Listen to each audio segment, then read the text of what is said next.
નમસ્કાર દર્શક મિત્રો, હું હર્ષો પરમાર સહયોગ દ્વારા પ્રસ્તુત ન્યૂઝ 20 ગુજરાતીમાં આપ સૌ દર્શક મિત્રોનું હાર્દિક સ્વાગત કરું છું। જોઈએ આજના મુખ્ય સમાચારો। જૂનાગઢ મહાનગરપાલિકા દ્વારા સ્વચ્છતા હી સેવા પખવાડિયાની ઉજવણીના કાર્યક્રમ અંતર્ગત ગુજરાત રાજ્ય યોગ બોર્ડ અને મહાનગરપાલિકા દ્વારા મોતીબાગ ખાતે સફાઈ અભિયાન હાથ ધરવામાં આવ્યું। શહેરમાં વિવિધ જગ્યાઓ પર સ્વચ્છતા હી સેવા અંતર્ગત શેરી નાટક યોજવામાં આવી અને શહેરના જાહેર શૌચાલયો અને બાગ બગીચાની સફાઈ તેમજ શાળાઓમાં સ્વચ્છતા શપથ લેવડાવવામાં આવ્યા હતા અને પ્રતિબંધિત પ્લાસ્ટિક વિશેની જાણકારી આપવામાં આવી હતી। 2 ઓક્ટોબર મહાત્મા ગાંધીજીના જન્મજયંતિ નિમિત્તે શ્રદ્ધાંજલિ અર્પણ કરવામાં સમગ્ર ભારતમાં સ્વચ્છતા માટેના જન આંદોલનની ઉજવણી કરવામાં આવે છે। તેમજ આ દિવસને સ્વચ્છ ભારત દિવસ તરીકે ઉજવવામાં આવે છે। સ્વચ્છતા માટેના સ્વૈચ્છિક અને સામૂહિક પ્રયાસોને મજબૂત બનાવવા સ્વચ્છતા હી સેવા પખવાડિયાની ઉજવણી કરવામાં આવી રહી છે। આ કાર્યક્રમમાં માન્ય કમિશનર ડોક્ટર ઓમ પ્રકાશના માર્ગદર્શન અને નાયબ કમિશનર એસ ચાપડાના આસિસ્ટન્ટ કમિશનર જયેશભાઈ વાંજાના તેમજ સેક્રેટરી સેનિટરી સુપરિન્ટેન્ડન્ટ કલ્પેશભાઈ ટોડિયાની સૂચના મુજબ સુપરવાઇઝર શ્રી રાજેશભાઈ ત્રિવેદી, ધર્મેશભાઈ ચુડાસમા, મનેશભાઈ દોશી, ભરતભાઈ ગોસ્વામી દ્વારા શહેરના દૈનિક જુદી જુદી થીમ સાથે સફાઈ અભિયાન શરૂ કરવામાં આવ્યું છે। ગુજરાત રાજ્ય યોગ બોર્ડ મહાનગર અને જૂનાગઢ દ્વારા મ્યુનિસિપલ કોઓર્ડિનેટર યોગ કોચની વૈશલ્યાબેન ચુડાસમા, યોગ સાધક દ્વારા મોતીબાગ ખાતે આવેલા એગ્રીકલ્ચર યુનિવર્સિટીના કેમ્પસ અને ગ્રાઉન્ડની સફાઈ કરવામાં આવી હતી। આ સફાઈ અભિયાનમાં શહેરના જાહેર શૌચાલયો, બાગ બગીચા સફાઈ અભિયાન સાથે શાળાઓમાં કચરાનું વર્ગીકરણ અને સ્વચ્છતા શપથ લેવડાવવામાં આવ્યા હતા। આ તકે પ્રતિબંધિત પ્લાસ્ટિક વિશેની જાણકારી આપવામાં આવી હતી અને શહેરમાં વિવિધ જગ્યાઓ પર સ્વચ્છતા હી સેવા અંતર્ગત શેરી નાટક યોજવામાં આવ્યા હતા। જૂનાગઢ શહેરમાં વધતા જતા શરદી, ઉધરસ, તાવના કેસોને લઈ મેડિકલ સુપરિન્ટેન્ડન્ટે પ્રતિક્રિયા આપી। જૂનાગઢ શહેરમાં શરદી, ઉધરસ, તાવની જો વાત કરવામાં આવે તો અત્યાર સુધી સપ્ટેમ્બર માસમાં 68 કેસ નોંધાયા છે। ઝાડા ઉલટીના 99 કેસ નોંધાયા છે।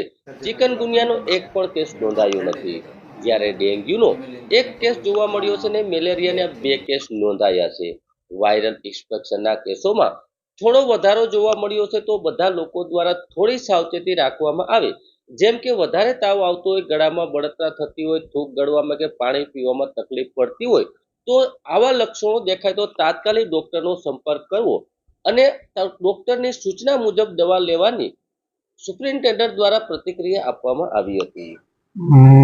ખાસ તો જો આપણે જોઈએ શ્વસન તંત્રના એટલે કે અક્યુટ રેસ્પિરેટરી ટ્રેક ઇન્ફેક્શન એટલે શરદી, ઉધરસ, તાવની જો વાત કરીએ તો અત્યાર સુધીમાં સપ્ટેમ્બર માસમાં 68 જેટલા કેસીસ નું રિપોર્ટિંગ થયેલ છે અને ઝાડા ઉલટીના 99 જેટલા કેસ નોંધાયેલ છે। ચિકનગુનિયાનો એક પણ કેસ સદનસીબે હજુ નોંધાયેલ નથી અને ડેન્ગ્યુના 2 કેસ જોવા મળેલ છે અને મલેરિયાના 2 કેસ નોંધાયેલ છે।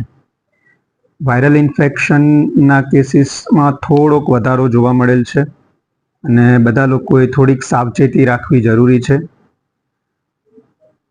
શરદી, ઉધરસ, હાઈ ગ્રેડ ફીવર એટલે કે ખૂબ વધારે તાવ આવવો, ગળામાં બળતરા થવી, થૂંક ગળવામાં કે પાણી પીવામાં તકલીફ પડવી, એવા જો લક્ષણો દેખાય તો તાત્કાલિક ડૉક્ટરનો સંપર્ક કરવો જરૂરી છે અને ડૉક્ટરની સૂચના મુજબ જ દવા લેવી હિતાવહ છે। ચોમાસા દરમિયાન ઘણા બધા લોકોને સ્કિનના પ્રશ્નો બહુ વધતા હોય છે અને વાળના પ્રોબ્લેમ તો વધતા હોય છે, તો આવું શું કામ એના માટે શું કરવું જોઈએ અને ઘરગથ્થા વસ્તુમાં શું કરી શકાય? તો આ 3 વસ્તુ આપણે જોશું। ચોમાસા દરમિયાન મેઇનલી ચામડીમાં ખંજવાળનો પ્રોબ્લેમ રહેતો હોય છે અને ફંગલ ઇન્ફેક્શન થતું હોય છે, એટલે કે ધાધરનો પ્રશ્ન, જે પરસેવાની જગ્યા હોય, જ્યાં ભેજ રહેતો હોય ત્યાં ફૂગ થઈ જાય છે। તો આવા કિસ્સામાં ક્યારેય ફૂગને લાઇટલી નહીં લેવી અને ટ્યુબથી ખાલી મટાડવાનો પ્રયત્ન નહીં કરવાનો। કોઈ પણ સારા ચામડીના MD સ્કિન સ્પેશિયાલિસ્ટ હોય એમને બતાવીને એની સારવાર લેવી જોઈએ। બીજી વસ્તુ, ઘણાને આંગળીઓની અંદર ગાળા સડી જતા હોય છે, તો સતત ભીનું લેવાને લીધે એવું થતું હોય છે, તો સતત ભીના ના રહે એનું તમારે ધ્યાન રાખવું અને પૂરા કરતા રહો તો એ ઓટોમેટિક રહી જશે। 3-4 કલાક સુધી પાણીમાં રહેશો તો પ્રોબ્લેમ થશે। બીજી વસ્તુ, ઘણા બધા લોકોને વાળમાં ખંજવાળ આવે ને વાળ ખરવાનો પ્રોબ્લેમ બહુ થતો હોય છે, તો આવા કિસ્સામાં વાળ ખરે છે વધારે પડતા, તો એનું કારણ વાતાવરણનો ચેન્જ એ હોઈ શકે ને અત્યારની બીમારીની સિઝને હોઈ શકે। તો આવા કિસ્સામાં એક વખત ડોક્ટરને બતાવી એની તમારે સલાહ લઈ લેવી જોઈએ। હા, સામાન્ય રોજના 15-20 વાળ ખરે છે, 40 વાળ જેટલા ખરે છે તો વાંધો નથી, નોર્મલ કહેવાય. પણ જો વધારે પડતા વાળ ખરે છે તો તમારે ડૉક્ટરની સલાહ લેવી જોઈએ. વાળ વધારે ના ખરે ને સારું રહે તો એના માટે સારો પૌષ્ટિક આહાર લો, સલાડ વધારે લો, કઠોળ વધારે લો, ડ્રાય ફ્રૂટ લો, પાણી વધારે પીઓ, થોડું વોકિંગ પણ કરો અને પાણી વધારે પીઓ. માથામાં ખંજવાળાવાનું કારણ ભેજ અને ફંગસ હોય છે, એટલે માથું ધોવાનું રાખો. એના માટે કીટોકોનોઝોલ બેઝડ શેમ્પુ આવતા હોય છે, એ તમારે વાપરવા જોઈએ.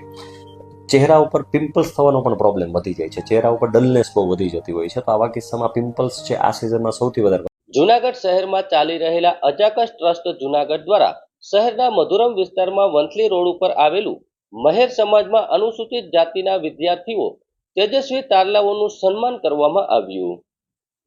અજાકસ ટ્રસ્ટ જૂનાગઢ દ્વારા શહેરના મધુરમ વિસ્તારમાં વંથલી રોડ ઉપર આવેલું મહેર સમાજમાં અનુસૂચિત જાતિના તેજસ્વી તારલાઓનું સન્માન કરવા માટે માતૃશ્રી રમાબા તેજસ્વી વિદ્યાર્થી સન્માનનું કાર્યક્રમનું ભવ્ય આયોજન કરવામાં આવ્યું. સમાજના સુપર ક્લાસ 1 અધિકારીઓના હસ્તે 1 થી 5 ક્રમ સુધીના પ્રતિભાવિત વિદ્યાર્થીઓને શીલ્ડ, નોટબુક, બોલપેન તેમજ પ્રમાણપત્ર આપીને સન્માનિત કરવામાં આવ્યા. આ કાર્યક્રમમાં રાજકોટ ગ્રામ્યના ડેપ્યુટી કલેક્ટર વિમલ ચક્રવર્તી સાહેબ, રાણાઓના મામલતદાર જેબી ડાભી સાહેબ, પીજીવીએસએલના જૂનાગઢના અધિક્ષક ઇજનેર એસ રાઠોડ સાહેબ, ન્યુરો અને spice surgeon doctor Hitesh Maheda સાહેબ, વંથલીના તાલુકા વિકાસ અધિકારી વાઘેલા સાહેબ તેમજ અગણ્ય અધિકારીઓ ઉપસ્થિત રહ્યા હતા. વિશાળ માનવ મેદનીથી હોલ ખીચોખીચ ભરચક થઈ ગયો હતો અને કાર્યક્રમને સફળ સંચાલન ઉમેશ ચાવડાએ કર્યું હતું. સ્વાગત પ્રવચન સંસ્થાના પ્રમુખ મધુકાંત વાઢેર દ્વારા આભાર વિધિ તેમજ ઉપપ્રમુખ એનએસ પરમાર દ્વારા કરવામાં આવ્યું હતું. સમગ્ર કાર્યક્રમને સફળ બનાવવા સંસ્થાના તમામ સભ્યોએ ભારે જહેમત ઉઠાવી હતી. હું વીબી શ્રોફ અજાકસ ટ્રસ્ટ જુનાગઢ તરફથી આજે મહેર સમાજ ખાતે રમાબા તેજસ્વી વિદ્યાર્થી સન્માન સમારંભનું આયોજન કરવામાં આવેલું હતું. આ સમારંભમાં આશરે 360 જેટલા વિદ્યાર્થીઓને મોમેન્ટો, પુસ્તક અને પેન દ્વારા સન્માનિત કરવામાં આવેલા હતા. તેમજ આ સન્માન સમાજના વિશિષ્ટ ક્લાસ 1-2 અધિકારીઓ જે શ્રેષ્ઠ સેવા આપી રહ્યા છે તેમના દ્વારા આ સમારંભનું સન્માન કરવામાં આવેલું હતું. તદુપરાંત સમાજમાં જે સેવા કરી રહ્યા છે સમાજના શ્રેષ્ઠીઓ તેઓનું પણ આ સમારંભની અંદર સન્માન કરવામાં આવેલું હતું. આ સમારંભ ખૂબ સારી રીતે વ્યવસ્થિત અને ભરપૂર માત્રામાં આયોજન કર્યું તે બદલ અજાકસ ટ્રસ્ટ તરફથી સૌનો આભાર વ્યક્ત કરવામાં આવે છે. મધુકાંત વાઢેર, પ્રમુખ શ્રી અજાકસ ટ્રસ્ટ જુનાગઢ. વર્ષ 2016 થી અજાકસ ટ્રસ્ટ જુનાગઢ દ્વારા દર વર્ષે તેજસ્વી વિદ્યાર્થી સન્માન સમારોહ માટે રમાબા તેજસ્વી વિદ્યાર્થી સન્માન સમારોહનું આયોજન કરવામાં આવે છે. આ કાર્યક્રમમાં આજરોજ જુનાગઢના મહેર સમાજ ખાતે આ વિશાળ જનમેદનીની હાજરીમાં વિદ્યાર્થીઓને સન્માનિત કરવાનો અવસર પ્રાપ્ત થયેલો, જેમાં અંદાજે 360 જેટલા વિદ્યાર્થી અને વિદ્યાર્થીનીઓને શિલ્ડ, પ્રમાણપત્રો, નોટબુક્સ અને પેનથી સન્માનિત કરવામાં આવ્યા છે. વિદ્યાર્થીઓને સન્માન સમાજના શ્રેષ્ઠ ક્લાસ 1 ઓફિસરોના હાથે તેમને આ સન્માનિત કરવામાં આવ્યા છે. તે ઉપરાંત સમાજ અને રાષ્ટ્ર માટે વિશિષ્ટ પ્રતિભા હોય, જેમણે કંઈક વિશિષ્ટ યોગદાન કર્યું હોય તેવા સમાજના શ્રેષ્ઠીઓને સમાજ રત્ન એવોર્ડથી પણ સન્માનિત કરવામાં આવેલા. આ કાર્યક્રમમાં વિશાળ સંખ્યામાં વિદ્યાર્થી અને વિદ્યાર્થીનીઓ તથા વાલીઓએ ઉપસ્થિત રહીને આ જે હોલ છે તેને ચિકાર ભરી દીધેલો હતો. આ સમગ્ર આયોજન અજાકસની સમગ્ર ટીમ દ્વારા સુપેરે પાર પાડવામાં આવેલું છે. અસ્તુ. જય ભીમ, જય ભારત. જૂનાગઢ મહાનગરપાલિકાની આઈસીડીએસ શાખા દ્વારા 7મો રાષ્ટ્રીય પોષણ માહ 2024ની ઉજવણી અંતર્ગત વિવિધ કાર્યક્રમોનું આયોજન કરવામાં આવ્યું. રાજ્યભરમાં 7મો રાષ્ટ્રીય પોષણ માહની ઉજવણી થઈ રહી છે, ત્યારે આઈસીડીએસ શાખા મહાનગર જૂનાગઢ દ્વારા પણ રોજબરોજ અલગ અલગ પ્રવૃત્તિઓ હાથ ધરવામાં આવે છે. લોકોમાં પોષણ અને આરોગ્યની જાગૃતતા લાવવા માટે વિવિધ કાર્યક્રમો હાથ ધરવામાં આવે છે. 7મા તબક્કાના રાષ્ટ્રીય પોષણ માહની ઉજવણી એનેમિયા નિવારણ, ગ્રોથ મોનિટરિંગ, જરૂરી સેવા વિતરણ તેમજ પોષણ બી પઢાઈ બાળકોને પોષકક્ષમ આહાર પૂરો પાડવાની પ્રવૃત્તિઓ હાથ ધરવામાં આવી છે. આઈસીડીએસ શાખા મહાનગરપાલિકા જૂનાગઢ હેઠળના ટીંબાવાડી સેજા ખાતે પોષણ માહ 2024ની સેજા કક્ષાની ઉજવણી કરવામાં આવી હતી. આ ઉજવણીના ભાગરૂપે સગર્ભા બહેનો તેમજ ધાત્રી માતાઓ સાથે આરોગ્ય, પોષણ અને શિક્ષણ જેવા વિષયો પર ચર્ચા કરવામાં આવી હતી. આ તકે આઈસીડીએસ શાખાના પ્રોગ્રામ ઓફિસર વસલાબેન દવે પણ હાજર રહ્યા હતા અને સગર્ભા તેમજ ધાત્રી માતાઓને પોષણ તેમજ આરોગ્ય અને શિક્ષણ વિશે માર્ગદર્શન આપવામાં આવ્યું હતું. લાભાર્થીઓને આંગણવાડી ખાતે આપવામાં આવતા ટેક હોમ રાશનના પેકેટ અને તેમાંથી મળતા પોષણ વિશે પણ માહિતગાર કરવામાં આવ્યા હતા.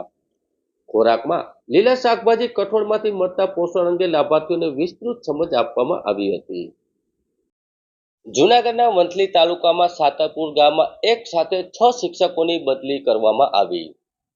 જૂન જુલાઈ માસમાં પ્રવેશ ઉત્સવ દરમિયાન કલેક્ટરે પ્રાથમિક શાળાની વિઝિટ કરી હતી. સમગ્ર મામલે જિલ્લા પ્રાથમિક શિક્ષણ અધિકારી દ્વારા પ્રતિક્રિયા આપવામાં આવી છે. કલેક્ટર છાત્રોના વાર્ષિક પરીક્ષા પેપર તપાસતા જણાઈ હતી ક્ષતિઓ. શિક્ષકોની ભરતીમાં બહાર આવેલા પેપર ચકાસણીમાં 6 શિક્ષકોની જિલ્લામાં વિવિધ સ્થળે બદલીઓ કરવામાં આવી છે.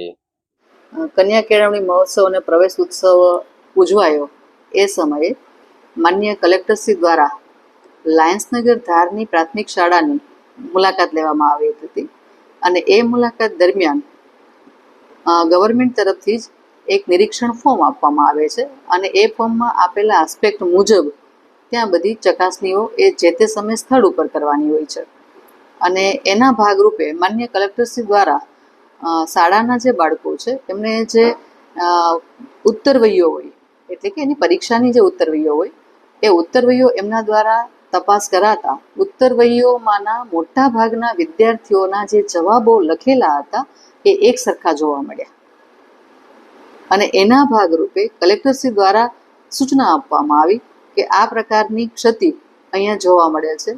ત્યારબાદ અમારા દ્વારા પણ ત્યાં સ્થળ પર રૂબરૂ મુલાકાત લઈ અને તમામ બાળકોની ઉત્તરવહીઓનું ફરીથી સઘન ચેકિંગ કર્યું.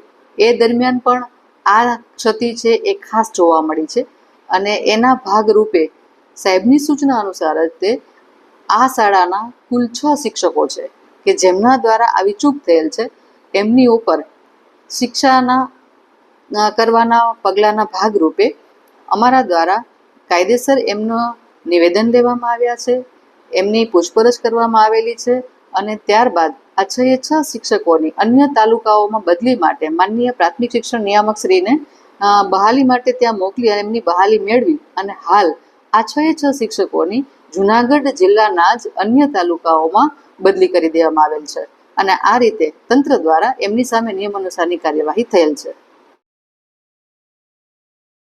સ્વામિનારાયણ ભગવાનની જય.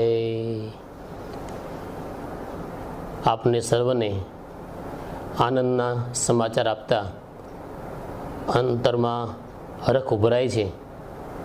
BAPS સ્વામિનારાયણ સંસ્થાના આધ્યાત્મિક વડા પરમ પૂજ્ય મહંત સ્વામી મહારાજ આજે 92 વર્ષની ઉંમરે જૂનાગઢ શહેર અને સોરઠના ભક્તોને લાભ આપવા માટે જૂનાગઢ અક્ષર મંદિરને આંગણે પધારી રહ્યા છે. અત્યારે બાઈ ભાઈ, બાળકો, વડીલો તમામ હરિભક્તો સેવાની અંદર જોડાઈ ગયા છે અને પૂર ઝડપે અત્યારે તૈયારી પણ ચાલી રહી છે. આપ બધાને પણ અત્રે લાભ લેવા માટે હાર્દિક નિમંત્રણ છે. પરમ પૂજ્ય મહંત સ્વામી મહારાજ 1 ઓક્ટોબરથી 13 ઓક્ટોબર એટલે કે 13 દિવસ સુધી આપણને અદ્ભુત દર્શન સમાગમનો લાભ આપવાના છે. તો દરેક ભાવિક જનતાને એનો લાભ લેવા માટે અમારું ભાવભર્યું હાર્દિક નિમંત્રણ છે. જય સ્વામિનારાયણ.